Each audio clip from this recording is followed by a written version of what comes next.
Vous écoutez l'émission Raconte ta ville ou ton village.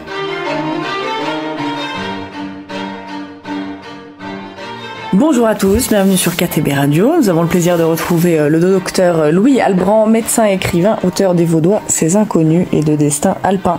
Bonjour Louis. Bonjour Laura, merci de nous permettre de partager un peu mes connaissances après une vie de recherche sur nos vallées. Nous allons parler, si vous voulez bien Laura, aujourd'hui d'une période très importante dans nos vallées, notamment entre Embrun, Gap, l'an 1000. Il faut savoir que l'an 1000 était attendu par les Hauts-Alpins avec terreur. Parce que, commencé au IVe siècle, la christianisation de nos villages, de nos vallées, en commençant par Embrun et Saint-Marcellin, elle se termine seulement vers l'an 1000. Il y a encore des croyances ancestrales. Il y avait une religion avant le christianisme. On trouve d'ailleurs des torques, des instruments religieux d'autres religions. J'ai connu encore, quand j'allais voir mon arrière-grand-mère dans la Val-Louise, dans la Fressinière, j'ai connu encore des traditions, mélange de traditions vaudoises et de traditions païennes, qui étaient très éloignées du christianisme. On se jetait des sorts, on se protégeait du mauvais sort, etc. Alors, comment se présente la société à l'an 1000, par exemple à Embrun ou à Chorges? Eh bien, c'est une société tripartite, c'est-à-dire qu'il y a les nobles, c'est les seigneurs. Il y avait un seigneur à Saint-Crépin, il y avait un seigneur à Ramat, il y avait un seigneur à l'Argentière. Le clergé, il y avait le prince archevêque d'Embrun, mais il y avait aussi des abbés, des abbayes, il y avait de nombreuses abbayes ici, et le peuple qui était essentiellement des cultivateurs. Et puis il y a les pèlerins, les marchands, qui rythment la vie des vallées avec les foires, etc. Et le grand écrivain romain nous dit déjà que le col de Montgenèvre est la principale voie transalpine chez les Taurini. Les Taurini, c'était une tribu romaine qui vivait entre Turin et le col du Montgenèvre. Donc, on l'a dit, de nombreux châteaux forts s'érigent. On pense à la tour sarrasine de Saint-Clément qui permettait dès 1150 d'observer, voir si quelqu'un arrivait du côté de Châteauroux ou du côté des Gliers. Il y avait le château de Saint-Crépin, construit sur un verrou glaciaire, dont il reste quelques pans de mur. Il y avait Rame, puis il y avait Château-Queyras, il y avait la ville fortifiée d'Embrun, sur son roc. L'an 1000 est donc synonyme de grande mutation dans notre société. Beaucoup pensent que la fin du monde est proche. Certains vont même jusqu'à vendre leurs maisons, leurs avoirs, font pénitence dans l'espoir que Dieu leur accordera la vie sauve et le pardon des péchés. Car ils ont été élevés depuis leur plus tendre enfance dans l'idée du bien et du mal, dans l'idée du diable qui prendra les bons, qui laissera les bons et qui jettera les mauvais dans les feux de l'enfer. Le mysticisme est la règle de vie. Contrairement à l'Asie, par exemple, où l'union sexuelle, le plaisir sexuel est divinisé. On voit dans les temples en Inde des gens en train de faire l'amour, ça ne choque personne. Alors qu'ici, le corps est tout à fait dissocié de l'âme. Le péché, le sexe et le péché. Donc il faut se punir, demander pardon dans l'ascétisme, l'austérité et le renoncement. Nos hautes vallées attirent un grand nombre de jeunes épris de silence, de solitude et de paix, comme aujourd'hui. Notre département attire ce qu'on appelle des jeunes en quête de retour à la terre, qui sont souvent écologistes, qui veulent protéger la nature, qui veulent vivre en paix, qui ne veulent plus le tourment, la rumeur et les dangers de la ville. Donc, ces gens ont fui le bouillonnement frénétique des villes, où la moindre faiblesse est sévèrement sanctionnée par le clergé et les seigneurs omnipotents. Et ça, ici, ils sont isolés, ils sont plus libres. Donc, si l'ombre et la peur de l'enfer est une constante, la pureté de l'air, la simplicité de la vie font fleurir d'innombrables chapelles et monastères. Et on retrouve ainsi le monastère de Durbon, de Boscodon, de Clauzonne, de Saint-Maurice, de Laverque. Vous voyez, ces noms ne vous disent rien, car ils ont été effacés par le temps. Tout un jour s'écroule dans le gouffre du temps, le temps efface tout. Au XIe et XIIe siècle, La plupart d'entre eux aspirent donc à une vie contemplative, au sacrifice à Dieu de leur corps et de leur âme. Dès 1101, les moines de Chalais, bergers, maçons, bûcherons, fondent l'ordre des Chalésiens qui va faire près d'Embrun la belle abbaye de Boscodon qui est encore aujourd'hui bien conservée. Quelques siècles plus tard, on en a parlé dans l'émission précédente, il y a les guerres de religion avec les Vaudois, etc.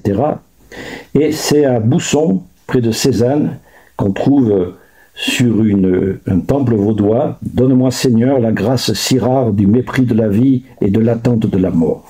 On voit bien que donc, en l'an 1000, on ne croit plus à la vie, on pense que ça va être fini et que l'an 1000 sera le grand jugement dernier. Au VIe siècle, le roi mérovingien, qui s'appelait Gondran, avait profité des invasions des Lombards pour occuper près de Briançon le Val de Suse et le rattacher à la Gaule française, jusqu'à Saint-Jean-de-Maurienne. Donc vous voyez que notre région ici, ce qu'on appelle aujourd'hui les Hautes-Alpes, était puissante, était vaste. Il y avait des problématiques. Les Sarrasins, basés près de Saint-Tropez, venaient attaquer villes, villages, piller, violer les femmes. D'où de nombreuses références dans la toponymie de notre pays. On parle du pont sarrasin, on retrouve souvent ce mot sarrasin. Les fameux monastères d'Oux, par exemple, qui avaient leur vigne à Saint-Grépin, les moines d'Oux venaient faire leur vin à Saint-Grépin et à Réautier. L'évêque d'Embrun, par exemple, qui avait un pouvoir énorme. Donc, à partir des années 1000, les armées chrétiennes commencent à chasser du territoire alpin ce qu'on appelle les Arabes, c'était les Sarrasins, et il y a eu une légendaire bataille au plan de Fazi.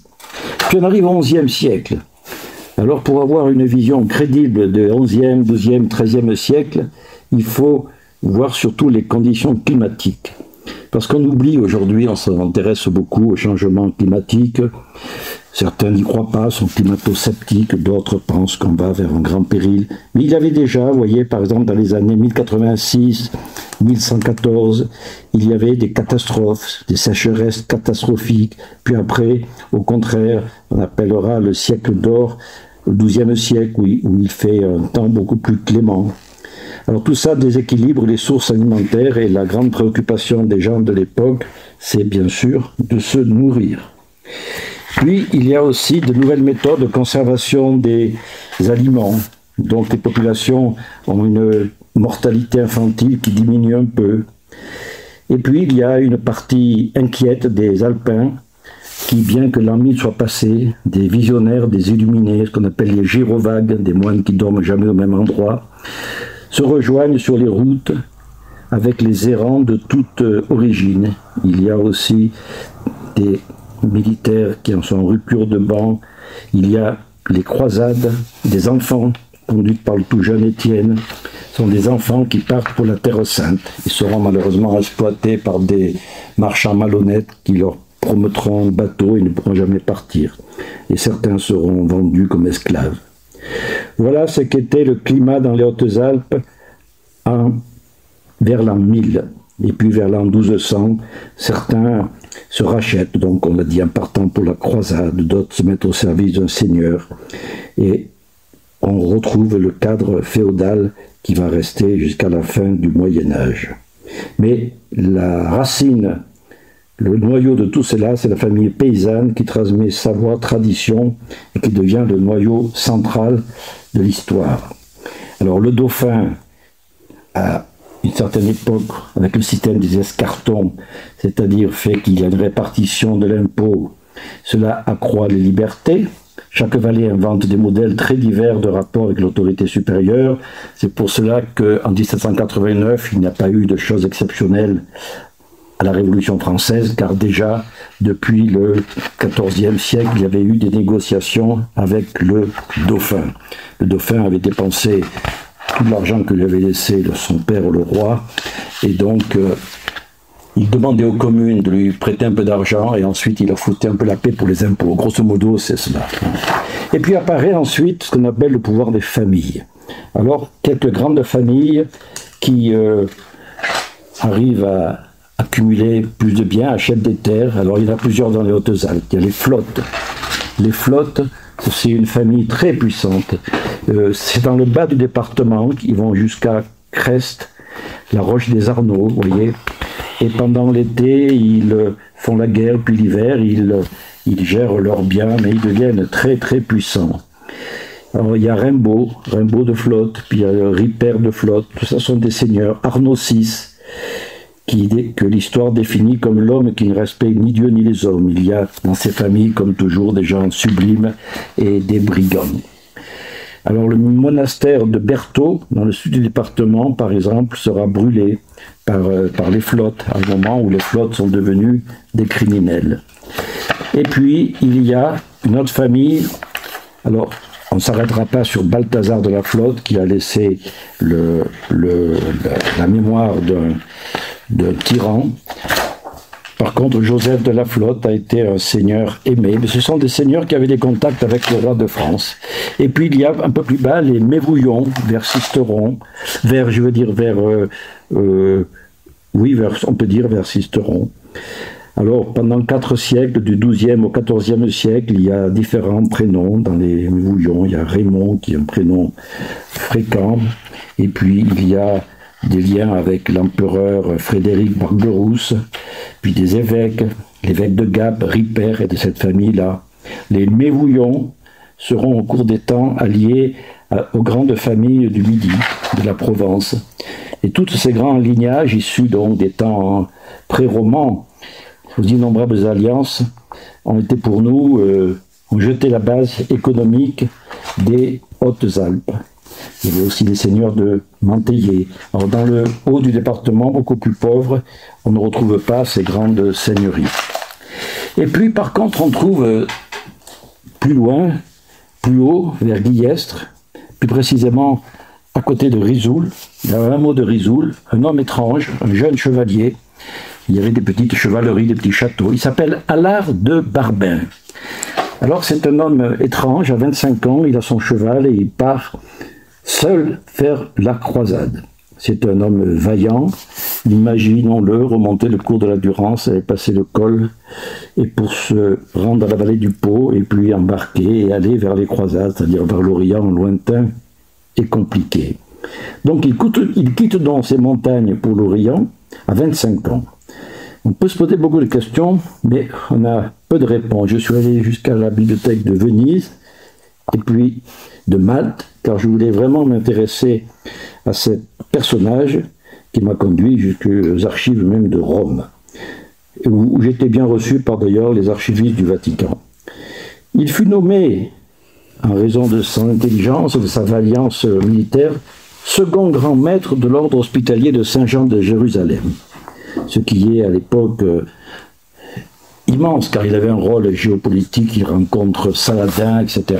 On ne va pas s'étendre sur toutes les guerres des croisades, mais il faut savoir que de ce petit hameau de Risoul, Barbin, est parti un des hommes qui a été un des hommes conséquents dans la géopolitique du XIIe siècle.